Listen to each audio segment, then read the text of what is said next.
اعوذ باللہ من الشیطان الرجیم، بسم اللہ الرحمن الرحیم۔ جماعت سوم اسلامیات میں سبق نمبر 3، نبی پاک صلی اللہ علیہ وآلہ آلہ وصحبہ وسلم کی رواداری اور صبر و تحمل میں آپ کو خوش آمدید کہتے ہیں۔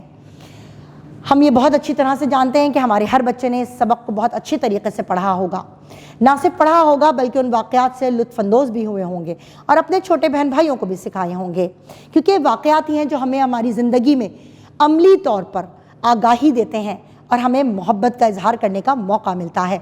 اس پیاری بات کے ساتھ ہم اپنے مشق کی ابتدا کرتے ہیں۔ جی پیارے بچوں، اپنی اپنی پینسلوں کو اپنے ہاتھ میں لے لیجئے تاکہ ہم درست جواب کے گرد دائرہ لگا سکیں۔ پہلا سوال، رواداری کا مطلب ہے۔ جی پیارے بچوں، کیا مطلب سکھایا ہے میں نے آپ کو؟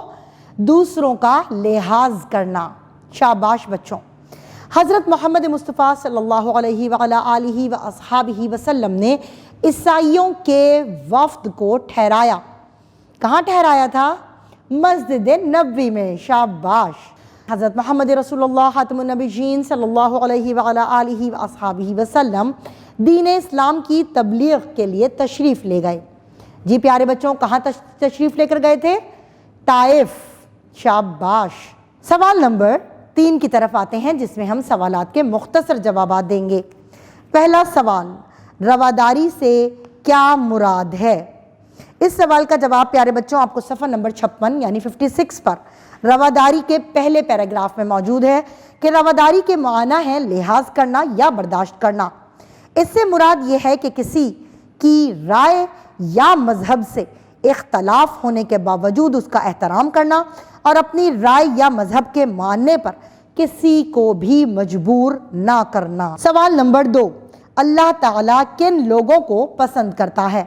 اس سوال کا جواب بھی صفحہ نمبر 56 پر اسی پیراگراف کے آخری حصے میں ہے کہ اللہ تعالیٰ ان لوگوں کو پسند کرتا ہے جو اپنی روزمرہ زندگی میں رواداری سے کام لیتے ہیں۔ طائف والوں نے حضرت محمد رسول اللہ خاتم النبیین صلی اللہ علیہ وآلہ آلہ وصحبہ وسلم کے ساتھ کیسا سلوک کیا؟ جی پیارے بچوں، اس کا واقعہ میں نے آپ کو سنایا تھا۔ اس کا سوال کا جواب آپ کو پیج نمبر 58 یعنی 58 پر دوسرے پیراگراف میں ملے گا کہ آپ صلی اللہ علیہ وآلہ وسلم جب وادی طائف میں تشریف لے گئے تو طائف والوں نے آپ صلی اللہ علیہ وآلہ وسلم کی دعوت کا انکار کیا اور طائف کے آوارہ لڑکوں کو آپ کے پیچھے لگا دیا اور ان لڑکوں نے آپ صلی اللہ علیہ وآلہ وسلم پر نعوذ باللہ پتھر پھینکے جس سے آپ صلی اللہ علیہ وآلہ وسلم لہو لہان ہو گئے۔ سوال نمبر 4 جس میں ہم تفصیلی جواب سے آپ کو آگاہی دیں گے کہ سوال نمبر 1 ہے کہ حضرت محمد رسول اللہ خاتم النبیین صلی اللہ علیہ وآلہ آلہ وصحبہ وسلم کی رواداری کے بارے میں کوئی بھی ایک واقعہ تحریر کریں۔ ہم نے آپ کو اتنے سارے واقعات سنائے، آپ ان میں سے کوئی بھی ایک تحریر کر دیجئے گا۔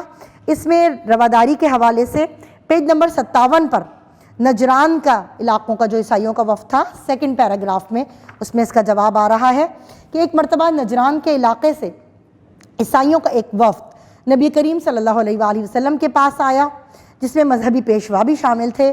اس وفد کے سامنے نبی پاک صلی اللہ علیہ وآلہ وسلم نے دین اسلام کا پیغام پیش کیا، لیکن انہوں نے دین اسلام کی تعلیمات کو قبول نہ کیا۔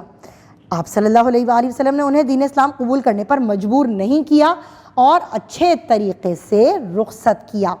اس پیراگراف میں اس کا سوال کا جواب موجود ہے۔ سوال نمبر 2، حضرت محمد رسول اللہ خاتم النبیین صلی اللہ علیہ وآلہ آلہ وصحبہ وسلم کے صبر و تحمل کی ایک مثال تحریر کریں۔ اس سوال کا جواب صفحہ نمبر 58 پر پہلے پیراگراف میں ہے کہ آپ خاتم النبیین صلی اللہ علیہ وآلہ آلہ وصحبہ وسلم کے صبر و تحمل کی اعلیٰ مثال شیب ابی طالب میں 3 سال تک کی محصوری تھی۔ یہ 3 سال آپ کے اور آپ کے خاندان کے لیے انتہائی مشکل تھے۔ اس دوران مکے والوں نے آپ صلی اللہ علیہ وآلہ آلہ وسلم اور ان کے خاندان کے ساتھ ہر قسم کے کاروباری اور معاشرتی تعلقات توڑے رکھے۔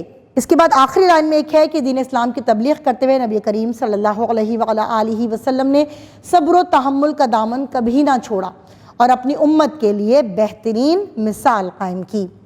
اس کے ساتھ ہی ہم آج آپ کو کچھ سرگرمیاں بتا رہے ہیں کہ رواداری کے حوالے سے آپس میں گفتگو کریں اور حضرت محمد رسول اللہ خاتم النبیین صلی اللہ علیہ وآلہ آلہ وصحبہ وسلم کی رواداری کے بارے میں چند واقعات کتابوں سے پڑھ کر جماعت میں سنائیں۔ عملی زندگی میں صبر و تحمل اور رواداری کو اپنانے کے فوائد پر گفتگو کریں۔ اساتذہ کرام کے لیے رائے ہے کہ جماعت میں باہمی بات چیت کروائی جائے کہ موجودہ دور میں کیسے رواداری اور صبر و تحمل کا مظاہرہ کیا جا سکتا ہے۔ طلبہ کو صبر و تحمل اور رواداری کے واقعات سنائیں اور عملی زندگی میں ان صفات کو اپنانے کی ترغیب دیں۔ آپ نے اس سبق سے ضرور رواداری کا مظاہرہ کرنا، صبر و تحمل یعنی کہ برداشت کرنا، دوسروں کا لحاظ کرنا ضرور سیکھا ہوگا، اور ہم پوری امید کریں گے کہ ہمارے پیارے بچے بھی رواداری کا مظاہرہ کریں، ساتھ میں صبر اور تحمل کے ساتھ اپنی زندگی کو کامیابی کی طرف گامزن کریں۔ اسی پیاری بات کے ساتھ اپنے سبق کا اختتام کرتے ہیں، ملتے ہیں نئی روشنی کے ساتھ۔ اللہ حافظ۔